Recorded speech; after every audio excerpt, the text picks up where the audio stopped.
بھی بال ایسے، اس کے بھی بال ایسے. بتاؤ سب ہماری زبان سے کیا نکلتا ہے؟ اللہ اکبر. سبحان نکلتا ہے. سب دھوپ ہے، اچانک بادل آ گئے، بارش برس رہی ہے. مجھے بتاؤ ہم سب کی زبان سے کیا نکلتا ہے؟ سبحان نکلتا ہے. ہم لوگ بھی سبحان مقام تعجب پر استعمال کرتے ہیں. اب سوال یہ ہے کہ یہاں پر تعجب والی بات کیا تھی؟ کون سی تھی؟ تعجب والی بات تھی کہ حضور تھوڑے سے وقت میں مسجد حرام سے مسجد اقصی گئے اور آئے. اللہ کے علم میں یہ بات تھی کہ جب میرا محبوب زمین پر جائے گا اور جب کہے گا کہ اللہ نے مجھے معراج کرائی، میں تھوڑے سے وقت میں گیا اور آیا، اعتراضات کرنے والے آ جائیں گے. آپ گئے تھے، یہ کیسے ممکن ہے؟ یہ تو ہو ہی نہیں سکتا، تھوڑے سے وقت میں جانا اور آنا. اللہ کے علم میں یہ بات بھی تھی. جیسے جیسے دور گزرے گا فلسفی پیدا ہوتے رہیں گے، نیچری پیدا ہوتے رہیں گے، وہم پرست لوگ پیدا ہوتے رہیں گے، اور معراج مصطفیٰ پر اعتراضات کرتے ہوئے کہنے لگیں گے کہ صاحب جسم ثقیل ہوتا ہے، جسم بھاری ہوتا ہے، جسم کا اوپر جانا محال ہے، راستے میں قرہ ناری آتا ہے، آنکھ کا بہت بڑا حصہ آتا ہے، اس کو گلو گلزار کر کے گزرنا محال ہے، آسمان کو چیرا نہیں جا سکتا، آسمان کو توڑا نہیں جا سکتا، آسمان کو کاٹا نہیں جا سکتا، آسمان میں سوراخ نہیں کیا جا سکتا. کیسے گئے ہوں گے، کیسے آئے ہوں گے؟ رب نے فرمایا سبحان، میری ذات پاک ہے ہر کمزوری سے. سبحان، میری ذات پاک ہے ہر عیب سے. قرآن نے یہ نہیں کہا کہ محبوب خود گئے، قرآن نے کہا رب لے گیا. جب تم میرے بارے میں کہتے ہو ان اللہ علی کل شیء قدیر کہ اللہ تعالیٰ ہر چیز پر قادر ہے، تو معراج مصطفیٰ پہ اعتراضات کرنے والوں، میں نے محبوب کو معراج کرائی. سبحان، میری ذات پاک ہے، جب میں نے معراج کرائی ہے، تم اعتراض کرنے والے کون ہوتے ہو؟ علماء فرماتے رب نے لفظ سبحان فرما کر اعتراضات کرنے والوں کی زبانوں کو بند فرما دیا. آؤ صوفیت کی دنیا میں لے کے چلتا، مزہ آئے گا. میرا ساتھ دو اگر یہاں سے وہاں تک جتنے بیٹھے ہو. سبحان اللہ اور ماشاء اللہ سے تو میں آپ کو دکھاؤں اور بتاؤں کہ روحانیت کس کو کہتے ہیں. دیکھو فرمایا سبحان الذی اسری، پاک ہے وہ ذات کی جس نے اپنے بندہ خاص کو سیر کرائی. سبحان استعمال کیا قرآن نے. رب نے فرمایا سبحان الذی اسری. اچھا مجھے یہ بتا، جتنے بیٹھے ہو، کسی ماں باپ کا اگر اکلوتا بیٹا ہو، وہ کتنے پیار و محبت میں بڑا ہوتا ہے؟ بڑا ہوتا ہے نا. اس کو معمولی خراش تک لگنے نہیں دیتے. خراش لگ جائے تو ماں باپ اڑ جاتی، ذرا سا خون نکلے تو ہاسپٹل کی طرف دوڑنا شروع کر دیتے، ذرا سی کوئی تکلیف پہنچے تو ماں باپ پریشان ہو جاتا. ایسا ہی ہے نا. اب ماں باپ نے بڑی محنت سے اپنے بچے کو بڑا کیا، بڑا ہو گیا بچہ، جوان ہو گیا، اب شادی ہے اس کی. میری طرف دیکھو ذرا، اب وہ دولہا بنا ہوا ہے، بہترین سے کپڑے پہنا ہوا، شیروانی پہنا ہوا، سر پہ کولا رکھا ہوا، ادھر سواری موجود ہے. اب ایسے ماں باپ کا جب بچہ، بیٹا جب دولہا بن کے سواری پر بیٹھتا ہے، ماں باپ کیا کہتے ہیں؟ بولو، وہاں یہاں سے وہاں تک بولو سبحان اللہ کہتے ہیں. پانچ چھ بہنوں کا اکلوتا بھائی ہو،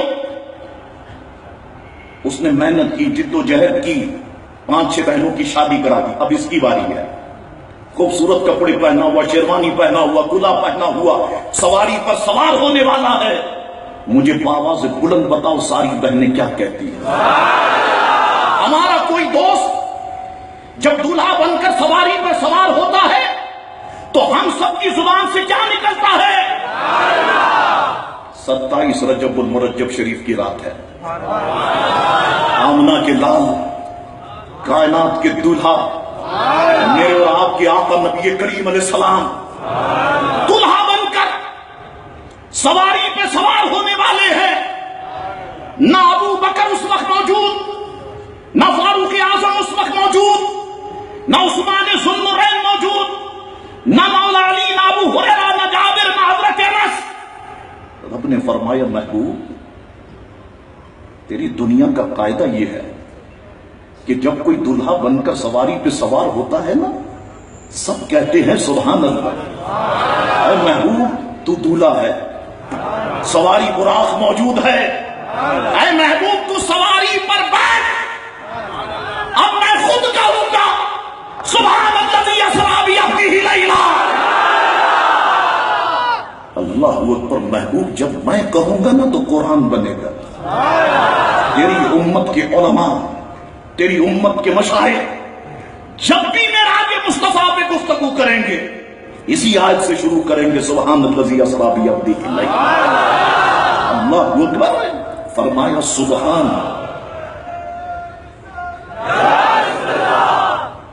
اچھا اب فرمایا اسرا، ایک ایک چیز کو سمجھتے چلو۔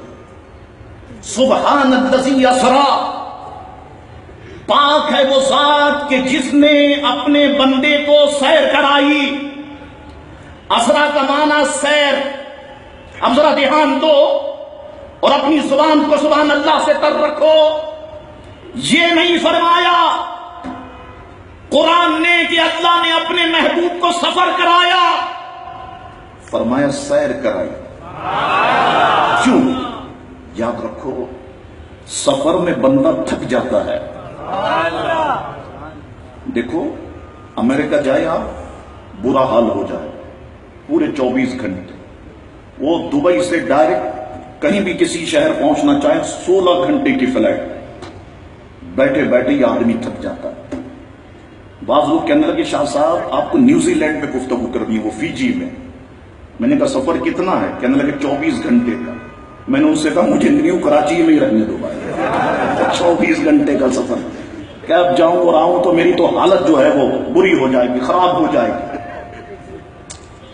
سفر میں بندہ تھک جاتا ہے۔ کوئی مدینے گیا ہو، مدینے جا کے آیا ہو، کوئی کہے کہ میں تھک گیا، کہہ ہی نہیں سکتا، بولے گا تو جھوٹ ہوگا، کیونکہ کمزور ہوتا ہے وہاں موٹا تازہ ہو جاتا ہے۔ اور فخر سے آدمی بتاتا ہے میں ریاض الجنہ میں تھا، میں فلاں دن صفہ چبوترے پر، میں قدم رسول میں موجود، میں فلانی وقت مواجہ رسول کے سامنے موجود، میں طواف کر رہا، میں نے حجر اسود کے بوسے لیے، میں نے زمزم شریف فلانے مقام پہ پیا۔ ایک ایک چیز بتاتا ہے۔ سفر میں بندہ تھک جاتا ہے، سیر میں بندہ نہیں تھکتا۔ سبحان الذی اسری، رب فرماتا ہے ہم نے اپنے محبوب کو سیر کرائی ہے، قرآن فرماتا ہے سفر نہیں کرایا۔ اور بات یہ ہے لوگوں کہ جن کی طاقت کا مقابلہ دنیا نہ کر سکے، میرے آمنہ کے لال نے کیا تھکنا ہے۔ سبحان الذی اسری، پاک ہے وہ ذات کہ جس نے اپنے بندہ خاص کو سیر کرائی۔ اسرا کے بعد آگے بڑھیے، بعبدہ، اللہ نے اپنے بندے کو سیر کرائی، بعبدہ فرمایا۔ علماء فرماتے ہیں بعبدہ فرما کر قرآن نے یہ اشارہ کر دیا کہ حضور کو معراج شریف جسمانی ہوئی تھی، روحانی نہیں ہوئی تھی، کیونکہ عبد کس کو کہتے ہیں؟ روح مع الجسم، ایسا جسم کہ جس میں روح موجود ہو۔ تو حضور کو معراج شریف جسمانی کرائی، روحانی نہیں کرائی۔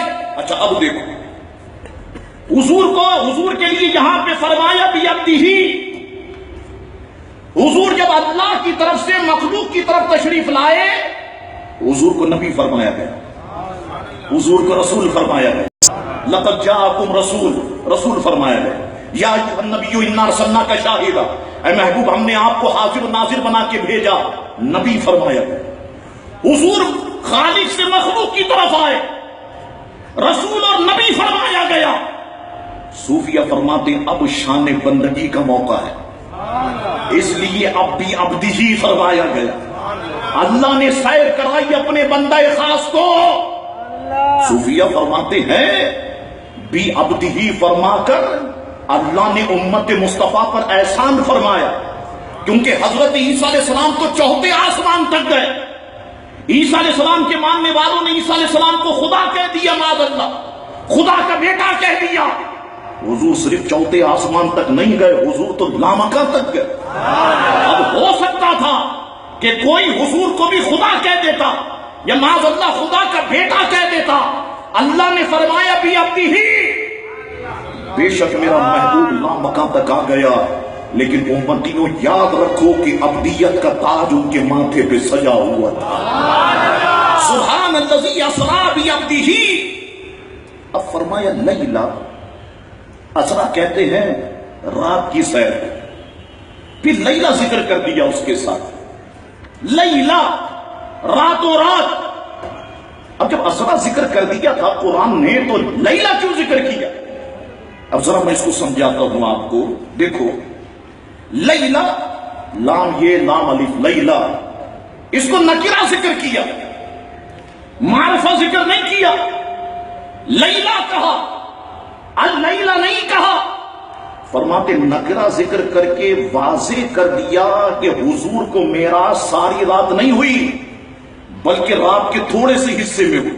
حضور کریم علیہ السلام کو معراج شریف رات کے تھوڑے سے حصے میں ہوئی. بعض نے کہا 3 ساتیں خرچ ہوئی، بعض نے کہا 4 ساتیں. امام سبکی فرماتے صرف ایک لہجہ خرچ ہوا، اور اللہ اس بات پر قادر ہے کہ چھوٹے زمانے کو بڑا کر دے اور بڑے زمانے کو چھوٹا کر دے. فرمایا سبحان الذی اسریٰ بعبدہ لیلا من المسجد الحرام، مسجد حرام سے مکہ شریف کی مشہور مسجد جس کے بیچ میں بیت اللہ شریف واقع ہے. بعض لوگ ایسے بھی ہوتے ہیں، عمرہ کرنے والے عمرہ کر لیا، باہر نکل کے پوچھتے ہیں یہاں پر مسجد کہاں پر ہے؟ یہی تو مسجد ہے کہ جس کے بیچ میں بیت اللہ شریف واقع ہے. من المسجد الحرام، مسجد حرام سے، الی المسجد الاقصی، اقصی کے معنی ہے دور. یہ مسجد حرام مسجد اقصی سے کتنا دور ہے؟ مفسرین فرماتے ہیں اگر مسجد حرام سے تیز رفتار گھوڑا دوڑایا جائے وہ 1 مہینے کے بعد مسجد حرام سے مسجد اقصی پہنچے گا. 1 مہینے کے فاصلے پر ہے.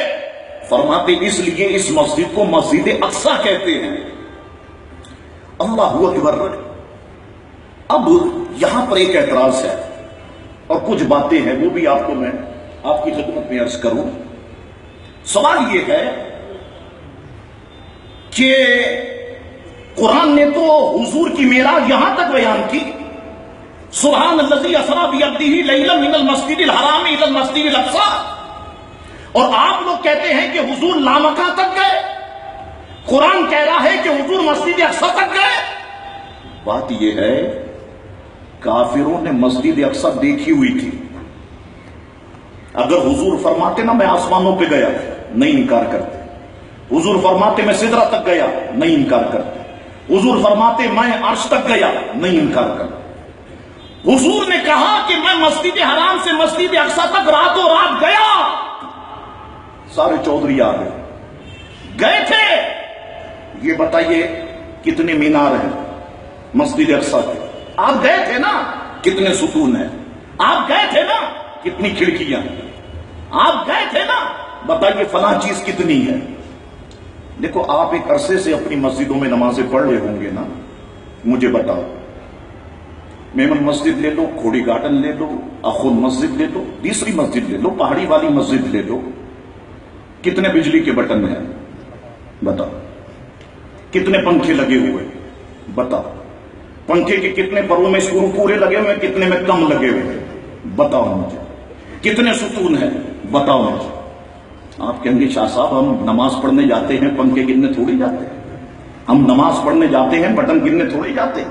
ہم نماز پڑھنے جاتے ہیں ستون گننے تھوڑی جاتے ہیں. ہم تبلیغی جماعت والے تھوڑی جو مسجد کے باتھ روم میں لوٹے گننے جاتے ہیں. تو اب حضور کریم علیہ السلام گئے اور آئے. فرمایا میں گیا مسجد حرام سے مسجد اقصی تک اور آیا. سارے چودھری آ گئے. گئے تھے کتنے ستون ہیں، کتنے مینار ہیں، کتنی کھڑکیاں ہیں؟ سرکار فرماتے جب انہوں نے سوالات کرے نا اللہ نے مسجد اقصی کو میری نگاہوں کے سامنے رکھا، جو پوچھتے میں انہیں بتا دیا کرتا تھا۔ تو یہ جو قرآن نے یہاں تک بیان کیا، یہ اس لیے کہ کافروں کو لاجواب کرنا تھا، اور کافروں کو حضور کریم علیہ السلام نے لاجواب کر دیا۔ تو جب مسجد اقصی تک حضور کا جانا سچا ثابت ہو گیا، تو آسمانوں تک حضور کا جانا خود بخود سچا ثابت ہو گیا، کیونکہ جب تھوڑے سے وقت میں مسجد حرام سے مسجد اقصی تک جانا محال ہے، تو تھوڑے سے وقت میں مسجد حرام سے آسمانوں تک جانا محال ہے، تو جب یہ محال نہیں رہا تو وہ بھی محال نہیں رہا۔ سارا اعتراض جو ہے وہ ختم ہو گیا۔ اللہ اکبر۔ فرمایا الی الاقصی، ہم نے سیر کرائی مسجد حرام سے مسجد اقصی تک۔ اللہ اکبر۔ اب ایک اور سوال ہے، وہ یہ ہے کہ عرش پہ لے جانا مقصود تھا اللہ کا۔ اب یہ بڑی اہم بات، یہ میں آپ کو صوفیہ کی دنیا میں لے کے جا رہا ہوں، ذرا جتنے بیٹھے ہو توجہ کرو۔ فرماتے ہیں جب عرش پر لے جانا مقصود تھا تو مکہ معظمہ ہی سے سیدھے عرش پر لے گئے ہوتے۔ اللہ تعالیٰ لے جاتا اپنے محبوب کو مکہ معظمہ سے سیدھے عرش پر، پہلے بیت المقدس لے گئے، پھر وہاں سے عرش پر لے گئے۔ اس کی کیا حکمت ہے؟ اب سنو، مزہ آئے گا، ایمان تازہ ہو جائے گا انشاءاللہ۔ صوفیہ کی دنیا میں لے کے چلتا۔ صوفیہ فرماتے بات یہ ہے، جو حضور کو مسجد اقصی لے گئے نا بیت المقدس، فرماتے بات یہ ہے کہ بیت المقدس اللہ کی بارگاہ میں ہر روز دعا کرتا تھا، اے اللہ تعالیٰ مولا، میں تمام پیغمبروں کی زیارت سے مشرف ہو چکا ہوں، اب میرے دل میں کوئی آرزو باقی نہیں ہے۔ ہاں آرزو ہے تو بس یہ ہے کہ میں تیرے محبوب کو دیکھوں، مولا تیرے محبوب کا دیدار کروں، وہ آئے اور اپنے اوپر میرے قدموں، اپنے اوپر اور میرے اوپر اپنے قدموں کو رکھے۔ حضور کی ملاقات کے شوق میں آنکھ بھڑک رہی تھی۔ اللہ تعالیٰ نے بیت المقدس کی دعا قبول فرمائی، اور حضور کریم علیہ السلام کو معراج جب کرائی تو مسجد حرام سے مسجد اقصی تک پہنچایا۔ فرماتے ہیں حضور آسمانوں تک کیوں گئے تم جانتے ہو؟ صوفیہ فرماتے آؤ اے حضور کے عاشقوں، ہم تمہیں بتاتے ہیں کہ معاملہ کیا ہے۔ فرماتے ہیں جب زمین و آسمان پیدا ہوئے نا، آسمان نے زمین سے کہا، اب ذرا سنو اس گفتگو کہ مجھے اللہ تعالیٰ نے وہ بلندی دی ہے، اے زمین مجھے اللہ نے وہ بلندی دی ہے جو تجھے نصیب نہیں، اور اللہ نے میرے بارے میں فرمایا وَالسَّمَاءَ رَفَعَهَا، اور ہم نے آسمان کو بلند کیا۔ جو بلندی زمین اللہ نے مجھے دی ہے تجھے حاصل نہیں۔ زمین کہنے لگی جیسی تیری صفت اللہ نے رفعہ سے بلند کی، ویسے ہی میری صفت بسطہ سے بلند کی۔ میرے لیے فرمایا واللہ جعل لکم الارض بساطا، اللہ تعالیٰ نے زمین کو تمہارے لیے فرش بنا دیا۔ میری بھی تعریف اللہ تبارک و تعالیٰ نے کی ہے۔ آسمان نے کہا جب آب نسیاں مجھ کو عطا ہوتا ہے نا، میں اس کو اپنے پاس رکھتا نہیں ہوں بلکہ بخش دیتا ہوں۔ یہ سمندر سے بخارات اٹھے، بادل بن گئے، کہا میں اپنے پاس رکھتا نہیں ہوں، بارش نازل کر دیتا ہوں، بارش بھیج دیتا ہوں۔ زمین نے کہا جب تو اپنی ثقافت کی تعریف کرتا ہے میں اپنے علم کی تعریف کروں؟ جس قدر بھی بوجھ مجھ پر ڈالا جائے میں ہر قسم کے بوجھ کو برداشت کر لیتی ہوں۔ یہ میری طاقت ہے، یہ میری قوت ہے۔ آسمان نے کہا مجھ میں انوار ہیں، زمین نے کہا مجھ میں اسرار ہے، جس کو وقتاً فوقتاً میں ظاہر کرتی رہتی ہوں۔ اب دیکھتے نا بلوچستان میں خزان نکلے، فلاں جگہ پر یہ وقتاً فوقتاً ظاہر کرتی رہتی ہوں۔ آسمان نے کہا میں آفتاب اور مہتاب سے منور ہوں اور تاروں سے جگمگاتا رہتا ہوں۔ شہاب ساقی مجھ میں ہے جس سے شیطان پر رجم ہوتی ہے۔ زمین نے کہا اے آسمان کیا تجھے خبر نہیں، مجھ میں رنگ برنگ کے باغ و بہار ہیں، خوشنما درخت ہے، کہیں لالہ زار ہیں، تو کہیں گلاب کا چمن ہے، طرح طرح کے پھول ہیں جن کا رنگ علیحدہ علیحدہ، خوشبو علیحدہ علیحدہ ہے، کہیں پر کئی پھولوں پر بلبلیں چہچا رہی ہیں، کئی قمریاں راگ جو ہے وہ گا رہی ہیں، یہ لطف یہ بہار بھلا تیرے اندر کہاں ہے؟ اے زمین اے آسمان ہے یہ تیرے اندر؟ اب جب زمین نے یہ بات کی، صوفیہ فرماتے آسمان طیش میں آ گیا۔ اب طیش میں آ کر آسمان نے ایک لمبی بات کی، سنو ذرا، اپنی زبانوں کو سبحان اللہ سے تر رکھو۔ آسمان کہنے لگا تو پرندوں کی آواز پر کیا فخر کرتی ہے؟ اے زمین مجھ میں فرشتے بستے ہیں جو رات دن اللہ کی عبادت کرتے رہتے ہیں، ہمیشہ خدا کا ذکر مجھ پہ ہوتا رہتا ہے۔ فرشتوں کی یاد الہی کی گونج کے سامنے بھلا تیرے پرندوں کی آوازیں کیا اہمیت رکھتی ہے؟ تجھ میں گل و گلزار ہے تو مجھ میں انوار کے باغ ہیں، تجھ میں طرح طرح کے پھول ہیں، ویسے ہی مجھ میں طرح طرح کے تارے ہیں جن کی چمک علیحدہ ہے، جن کا اثر علیحدہ ہے۔ جب رات کے اندھیرے میں مجھ پہ تارے نکل آتے ہیں تو کچھ ایسی بہار معلوم ہوتی ہے کہ تیرے سارے باغ اس پر تصدق قابل رہ جاتے ہیں۔ میرا عالم عالم ملکوت ہے، تیرا عالم عالم ناسوت ہے۔ مجھ پر ارواحیں بستی ہیں، تجھ پہ اجسام بستے ہیں۔ ارواح کے سامنے اجسام کی کوئی چیز نہیں رکھتے۔ عرش مجھ پر ہے، کرسی مجھ پر ہے، جبرائیل و میکائیل کی جگہ میں ہوں، اسرافیل کا ٹھکانہ میں ہوں۔ لوہے محفوظ میرے پاس ہے، قلم میرے پاس ہے، بیت المعمور میرے پاس ہے۔ صوفیہ فرماتے آسمان جب گفتگو کرنے لگ گیا، زمین خاموش ہو گئی، شرمندہ ہو گئی۔ اب کیا بات کرو؟ آسمان کہتا ہے جبریل مجھ میں، میکائیل مجھ میں، اسرافیل مجھ میں، اسرائیل مجھ میں، کیا بات کرو؟ سنیے تم جھوم اٹھو کے، فرماتے ہزاروں برس گزر گئے، اب آ گیا وہ وقت کہ اب زمین سینہ تان کے کھڑی ہو گئی آسمان کے سامنے۔ وہ وقت کیا تھا؟ فرماتے آمنہ کے لال دنیا میں تشریف لے آئے، بن کے جانے چمن آپ کیا آ گئے، بن کے جانے چمن آپ کیا آ گئے۔ پھول کلیوں کو بھی تازگی مل گئی، بے سہاروں کو بھی مل گیا آسرا، غم کے ماروں کو بھی زندگی مل گئی۔ اہل عرش و سما آج مسرور ہے، دونوں عالم ہی نور علی نور ہے۔ آمن نبی کا چاند جب روشن ہوا، چاند تاروں کو بھی زندگی مل گئی۔